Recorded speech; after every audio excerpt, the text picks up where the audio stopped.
Welcome to master MCQs for JEE and NEET. आज के इस वीडियो में हम कौन से टॉपिक को डिस्कस करेंगे? Classification of element and periodicity in properties unit को। ठीक है, हमने ऑलरेडी इस टॉपिक के 70 क्वेश्चंस यानी कि 70 एमसीक्यू को ऑलरेडी डिस्कस कर चुके हैं। अगर आपने वो वीडियोस अभी तक नहीं देखें तो आप प्लेलिस्ट को विजिट कर सकते हैं। Question number 71 of this topic क्या बोल रहा है? Which of the following electronic configuration of an atom has the lowest ionization enthalpy? तो क्वेश्चन को एक बार देखिए। क्वेश्चन आपके आयनाइजेशन एंथैल्पी के बारे में पूछा गया है। लोएस्ट यानी कि ऑप्शन आपके सामने 4 हैं, option A B C D. ये किसी एटम के इलेक्ट्रॉनिक कॉन्फ़िगरेशन होंगे, जैसे कि ऑप्शन ए ये किसका है 5 + 2 + 2 9 यानी कि ये फ्लोरीन का इलेक्ट्रॉनिक कॉन्फ़िगरेशन है। 3 + 2 + 2 ये किसका होगा? ये आपका नाइट्रोजन का इलेक्ट्रॉनिक कॉन्फ़िगरेशन है। ये वाला कितना इलेक्ट्रॉन है यहाँ पर? 6 + 2 + 2 + 1 11 यानी कि ये सोडियम का इलेक्ट्रॉनिक कॉन्फ़िगरेशन है। उसी तरह से ये नियन का आपका इलेक्ट्रॉनिक कॉन्फ़िगरेशन है। ठीक है, आपके सामने एटम्स मिल गए, 4 ऑप्शन दिए गए हैं। पूछा गया है कि इनमें से किसका आयनाइजेशन एंथैल्पी सबसे कम होगा, लोएस्ट पूछा गया है। और मैंने प्रीवियसली इस सीरीज के प्रीवियस पार्ट में बोला हुआ है कि आयनाइजेशन एंथैल्पी और आयनाइजेशन एनर्जी को आप इंटरचेंजेबली यूज कर सकते हैं। अगर हम देखें इन चारों ऑप्शन में से कौन से एटम का आयनाइजेशन एनर्जी या फिर आयनाइजेशन एंथैल्पी कम होगा, तो एक बार हम जनरल ट्रेंड को देखते हैं। अगर आप एलोंग द पीरियड लेफ्ट से राइट अगर मूव कर रहे हैं, ठीक है, लेफ्ट से अगर राइट को मूव कर रहे हैं तो आपका आयनाइजेशन एनर्जी या फिर आयनाइजेशन एंथैल्पी ये क्या होता है? ये बढ़ता है। और टॉप से बॉटम अगर मूव करते हैं तो आयनाइजेशन एनर्जी ये आपका घटता है। ठीक है, तो एक बार देखिए, आपको पीरियोडिक टेबल में मैंने बताया हुआ था, यहाँ पर जो ये लास्ट सेल है कैसे निकालेंगे? जिसका n का वैल्यू ज़्यादा होगा। n का वैल्यू अगर देखिए ऑप्शन ए में कितना है? ये 1s2 2s2 2p6। n का मैक्स वैल्यू कितना है? 2 है, यानी कि ये सेकंड पीरियड को बिलोंग करता है। ठीक उसी तरह से यहाँ पर भी n का मैक्स वैल्यू 2 है, यानी कि ये भी आपका सेकंड पीरियड में है। ठीक है, इसी तरह से ऑप्शन सी में देखिए ये वाला 3 है, यानी कि ये आपका थर्ड पीरियड है। ठीक है, n का मैक्स वैल्यू देखते हैं, कौन सा सेल है? Third cell 3। यहाँ पर n का वैल्यू 2 है, यानी कि ये आपका सेकेंड पीरियड का है।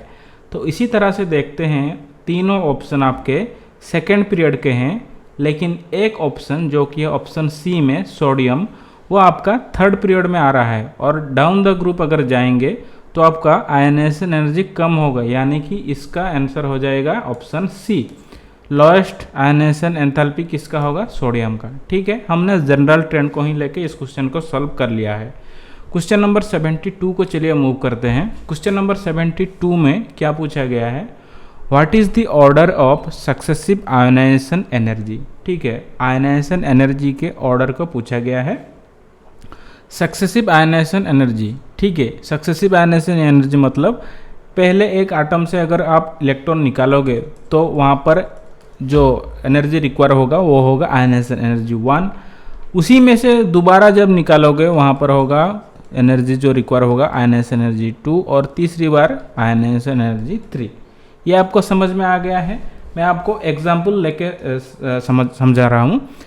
मैग्नीशियम ले गए, ठीक है, एज ए एग्जाम्पल, ये गैसियस फॉर्म में। ठीक है, अगर आप मैग्नीशियम को देखें, ये एक मेटल है जो कि नॉर्मल टेम्परेचर में नॉर्मल रूम टेम्परेचर में ये आपका सॉलिड फॉर्म में होता है, मेटल होता है, लेकिन हम इसका गैसियस एटम ले रहे हैं मैग्नीशियम का। ठीक है, यहाँ इससे जब आप पहला इलेक्ट्रॉन निकालोगे तो क्या होगा? ये हो जाएगा Mg+ इलेक्ट्रॉन, यहाँ पर आयनाइजेशन एनर्जी 1।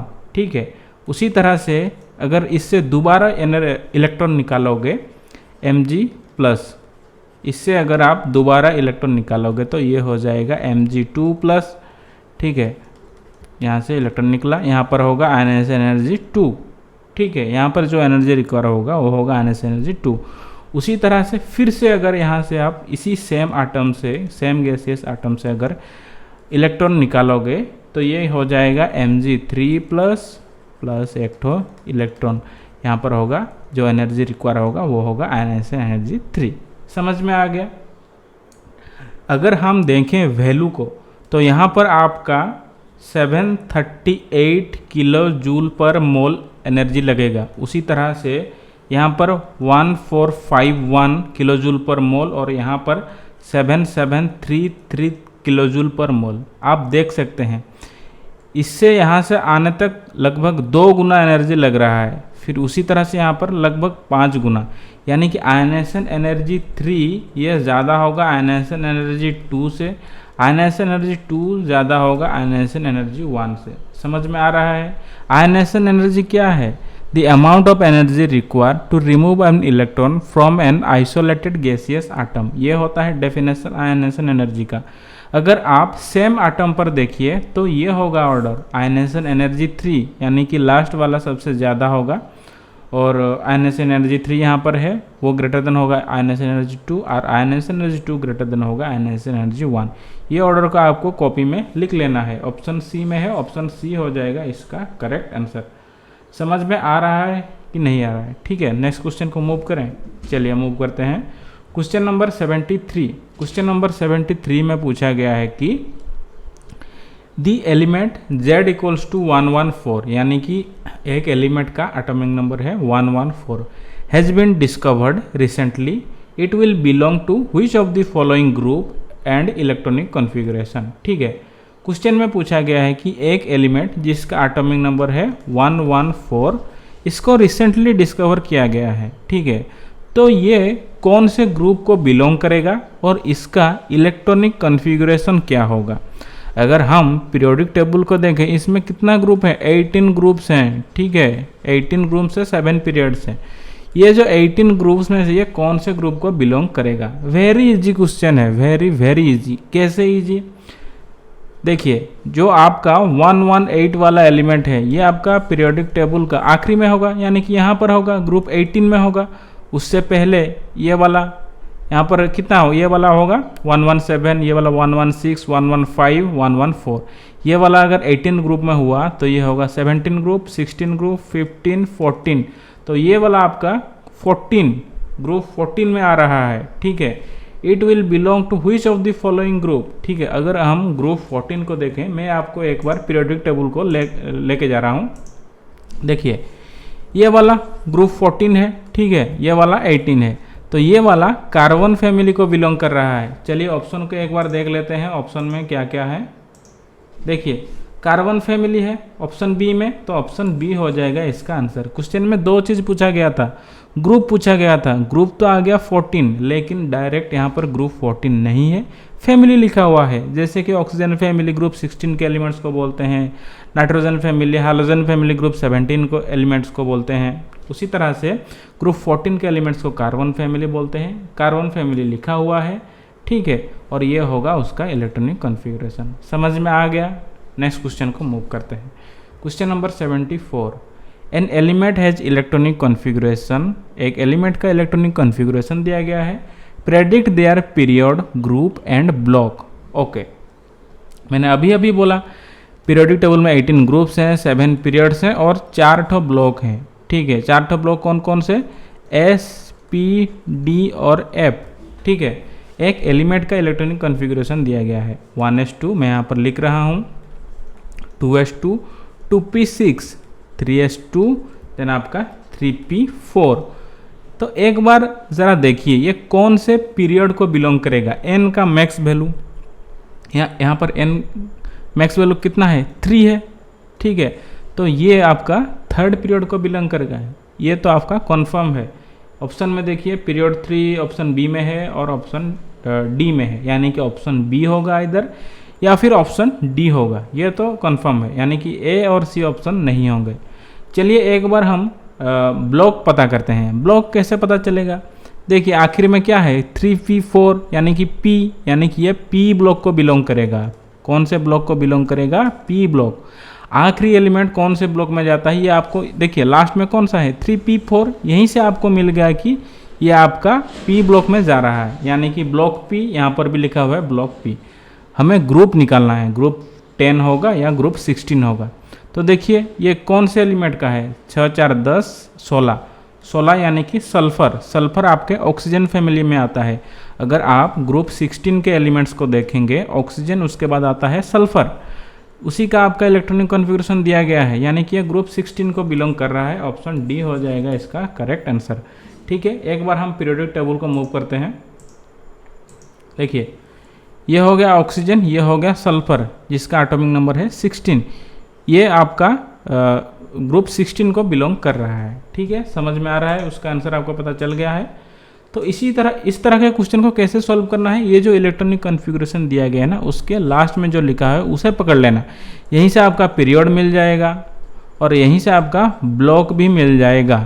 ठीक है, और फिर नंबर ऑफ यहाँ पर जो भी इलेक्ट्रॉन्स है उनको काउंट करके आप वो पता कर सकते हैं ये कौन सा एलिमेंट है, और अगर मिल गया कौन सा एलिमेंट तो आप ग्रुप भी इजीली डिटरमाइन कर सकते हैं। ठीक है, नेक्स्ट क्वेश्चन को मूव करते हैं। Question number 75, Which of the following properties of isotopes of an element is different? Question में पूछा गया है कि निम्नलिखित में से कौन से प्रॉपर्टीज किसके आइसोटोप के, एक एलिमेंट के आइसोटोप के डिफरेंट होते हैं, यानी कि आइसोटोप के ऐसे कौन सा प्रॉपर्टी है जो डिफरेंट होता है। ठीक है, अगर हम देखें आइसोटोप्स में अगर देखेंगे तो उनमें क्या सेम होता है, उनमें आपको देखेंगे उनको अगर प्रोटॉन सेम होंगे, ठीक है, लेकिन उसका नंबर ऑफ न्यूट्रॉन्स डिफरेंट होगा। एज ए एग्जांपल अगर लेते हैं 1s1, 1h2 और 1h3, नंबर ऑफ प्रोटॉन्स यहाँ पर आपको सेम मिलेंगे लेकिन नंबर ऑफ न्यूट्रॉन्स आपके डिफरेंट होंगे, यानी कि डिफरेंट मास। ठीक है, और अगर हम ऑप्शन को देखें, ऑप्शन ए में दिया गया है effective nuclear charge, electron affinity, fast ionisation enthalpy. अगर मैं बोलूं ये तीनों के तीनों जो भी ऑप्शन है ए बी सी, ये सभी आपके केमिकल बिहेवियर्स हैं, केमिकल प्रॉपर्टीज़ हैं, और केमिकल प्रॉपर्टीज़ डिपेंड करता है किस पर, इलेक्ट्रॉन्स पर डिपेंड करता है। ठीक है, लेकिन ऑप्शन डी में जो दिया गया है मेल्टिंग एंड बॉइलिंग पॉइंट, ठीक है, जो कि इस क्वेश्चन का आंसर होगा कि ये एक फिजिकल प्रॉपर्टी है। Physical property heavily depends on the mass, ठीक है, लेकिन मास डिफरेंट है। इसी तरह से इस क्वेश्चन का आंसर हो जाएगा ऑप्शन डी, मेल्टिंग पॉइंट हो गया, बॉइलिंग पॉइंट हो गया, डेंसिटी, ये सभी मास पर डिपेंड कर रहे हैं। अगर मास पर डिपेंड कर रहे हैं तो आइसोटोप में मास तो डिफरेंट आ रहा है ना, तो ये हो जाएगा डिफरेंट, बाकी सब सेम। ठीक है, क्वेश्चन नंबर 76 को चलिए मूव करते हैं। Which one of the following elements has the highest ionization energy? ठीक है, एक बार आप खुद से ट्राई करें, अगर ट्राई करने से सॉल्व हो रहा है तो आपका प्रिपरेशन बहुत ही बढ़िया चल रहा है। ठीक है, क्वेश्चन नंबर 76 को एक बार खुद से प्रैक्टिस कीजिए, अगर हो रहा है तो बहुत ही बढ़िया। ठीक है, देखिए इसमें पूछा गया है कि which one of the following element has the highest ionization energy? ठीक है, इसमें से हाईएस्ट आयनेशन एनर्जी पूछा गया है, ये आपके लिए कमेंट बॉक्स में इसको आपको आंसर करना है। आपने खुद प्रैक्टिस करना है और कमेंट बॉक्स में इसका आंसर करना है। अगर आपका आंसर मिल रहा है तो वेल एंड गुड, बहुत ही बढ़िया।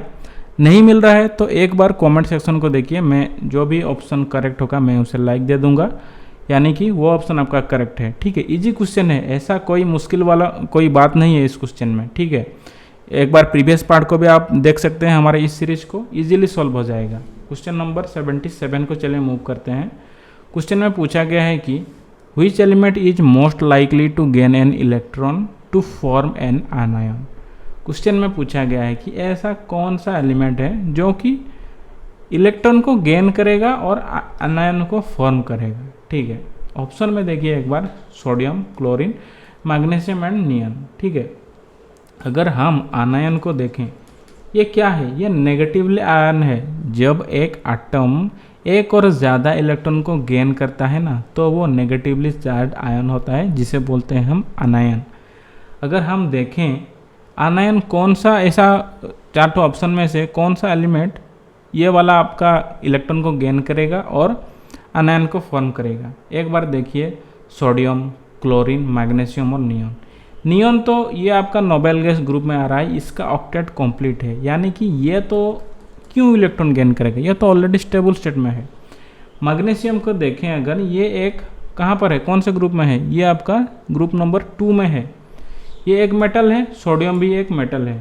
मेटल्स आपको इजीली इलेक्ट्रॉन रिमूव करके देते हैं, यानी कि Na+ हो जाएगा, Mg2+ हो जाएगा। लेकिन कभी आपने Na-, Mg- ये कभी देखा हुआ है क्या? कभी नहीं देखा हुआ है, क्योंकि मेटल्स इलेक्ट्रॉन को लूज करते हैं। लेकिन यहाँ पर ऑप्शन बी में एक तो एलिमेंट है जिसे हम देख रहे हैं क्लोरीन, ये हो जाएगा इसका आंसर। क्यों?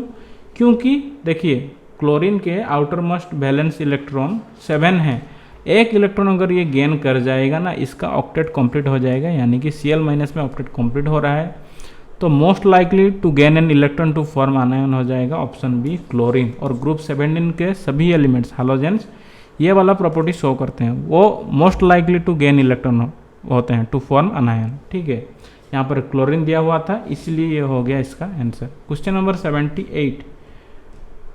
क्वेश्चन में पूछा गया है कि which of the following statements is correct, निम्नलिखित में से कौन सा स्टेटमेंट आपका करेक्ट है। ठीक है, ऑप्शन ए में दिया गया है कि elements of 3D and 4D series are kept separately in periodic table. 3D और 4D सीरीज को क्या आपके पीरियोडिक टेबल में सेपरेटली रखा गया है? चलिए एक बार देख लेते हैं पीरियोडिक टेबल में। ओके, देखिए डी, उस ऑप्शन को एक बार आप देखिए, यहाँ पर डी है। अगर आप डी दिख रहा है तो यानी कि ये डी ब्लॉक के एलिमेंट्स हैं। डी ब्लॉक के एलिमेंट्स कभी भी पीरियोडिक टेबल के बाहर हैं क्या? नहीं। ऑप्शन बी में देखिए 4f 5f, यहाँ पर देखिए f लिखा हुआ है, यानी कि ये f ब्लॉक के एलिमेंट्स हैं। f ब्लॉक के एलिमेंट्स को सेपरेटली नीचे रखा हुआ है, नीचे मेन पीरियोडिक टेबल का मेन बॉडी से नीचे रखा गया है। तो ये जो हैं elements of 4f and 5f series are kept separately in periodic table, ये ही हो जाएगा आंसर। ठीक है, आपको पीरियोडिक टेबल को देखने की ज़रूरत ही नहीं है। उसी तरह से ऑप्शन सी को देखिए 5p एंड 6p, ये वाला p ब्लॉक में आ रहे हैं। p ब्लॉक तो ऑलरेडी, ये देखिए ये वाला आपका पीरियोडिक टेबल हो गया, ये वाला आपका s ब्लॉक, यहाँ पर हो गया d ब्लॉक और यहाँ पर हो गया p ब्लॉक, नीचे हो गया आपका f ब्लॉक। ठीक है, नीचे रखा गया है f ब्लॉक को, यानी कि 4f 5f series are kept separately in periodic table, यही हो जाएगा इस क्वेश्चन का करेक्ट आंसर। ठीक है, question number 79। Which element is a halogen? Very easy question. Fluorine, chlorine, bromine, iodine, कौन सा है? फ्लोरीन है, इसका हो जाएगा answer option C. Question number 80। Which of the following is the name of a block? चलिए इस क्वेश्चन को सॉल्व कीजिए, इजी क्वेश्चन है, इजीएस्ट क्वेश्चन। निम्नलिखित में से कौन सा नाम एक ब्लॉक का नाम है? ए ब्लॉक ऑप्शन ए में दिया गया है, ऑप्शन बी में दिया गया है बी ब्लॉक, उसी तरह से ऑप्शन सी में दिया गया है सी ब्लॉक, उसी तरह से ऑप्शन डी में दिया गया है डी ब्लॉक। चलिए आंसर कीजिए। अगर हम ब्लॉक देखें पीरियोडिक टेबल में, इनमें से ब्लॉक होते हैं, एस ब्लॉक होते हैं, डी ब्लॉक है, उसी तरह से पी ब्लॉक है और एफ ब्लॉक है, एस पी डी एफ, यानी कि डी ब्लॉक ऑप्शन डी में है, जो हो जाएगा correct answer. A block, B block, C block, ये ब्लॉक क्या पीरियोडिक टेबल में एग्जिस्ट करते हैं? नहीं करते हैं। ठीक है, तो आज के वीडियो में बस इतना ही, फिर मिलेंगे नेक्स्ट पार्ट में। Thank you.